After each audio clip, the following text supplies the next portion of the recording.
ఇక LB Nagar zone highway రోడ్డుపై అక్రమ నిర్మాణం. ప్రభుత్వ నిబంధనలకు విరుద్ధంగా హైవే రోడ్డుకు ఆనుకొని 6 అంతస్తుల భవన నిర్మాణం. రోడ్డుకు వదిలేసిన ఫుట్‌పాత్ స్థలాన్ని ఆక్రమించి అక్రమ నిర్మాణం. టౌన్ ప్లానింగ్ అధికారుల కనుసన్నల్లో జోరుగా అక్రమ నిర్మాణాలు. ఫిర్యాదులు ఎన్ని వచ్చినా చర్యలు తీసుకోలేని యంత్రాంగం. జీహెచ్ఎంసీ కమిషనర్ హైదర్ రంగనాథ్ స్పందించాలని స్థానికుల డిమాండ్.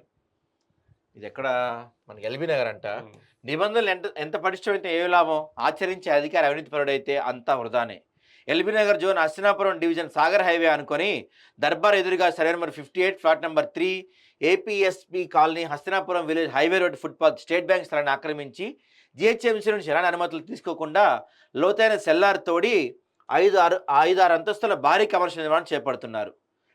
సో స్థానిక జనం LB Nagar circle 4 deputy commissioner, zonal commissioner, STF అధికారులు, టౌన్ ప్లానింగ్ అధికారులు, ఇతర ఉన్నత స్థాయి అధికారులు తెలియజేస్తూ రాతపూర్వకంగా ఫిర్యాదులు ఇచ్చిన చర్యలు తీసుకోకుండా ఉండటం కాలయాపన జరుగుతుంది. సదరు అక్రమ నిర్మాణాల ద్వారా రోడ్డును మింగేసి లక్షలు జీహెచ్ఎంసీ ఖజానాగా ఎగవేసి దొడ్డిదారిన ఎంసీ డిప్యూటీ కమిషనర్ కొన్ని డబ్బులు ఇచ్చి హౌస్ నెంబర్ అసైన్మెంట్ చేయించుకొని కాల్ రెగ్రెస్ బయటపడతాడు. అక్రమ నిర్మాణం చేపడితే ఉక్కుపాదం మోపుతామని గత ప్రభుత్వ పెద్దలు ప్రజలు వాళ్ళు చట్టాలు ఉత్తిమాటగానే మిగిలిపోయడానికి ఈ వార్త కథ నిదర్శనం. ఎల్బీ నగర్ జోన్లో జోనల్ కమిషనర్ ఐఏఎస్ అధికారిగా ఉన్నా కూడా అవినీతి ఆగకపోవటం, విచ్చలవిడిగా అక్రమ నిర్మాణ అధికారులు ఇంతకింతకు పెరిగిపోవటం, ఫిర్యాదుల సంఖ్య పెరిగిపోవడంతో ఎస్టీఎఫ్ స్పెషల్ టాస్క్ ఫోర్స్ పూర్తిగా విఫలమవడానికి ముఖ్య కారణం. ఈ వార్త కథనంతో LB Nagar zonal town planning అధికారులు కళ్ళు తెరిచి ఈ అక్రమ నిర్మాణంపై చర్యలు తీసుకొని రోడ్ స్టేట్ బ్యాంకును కాపాడాలని, ఈ అక్రమ నిర్మాణంపై చర్యలు తీసుకోవాలని స్థానిక జనం డిమాండ్ చేస్తున్నారు.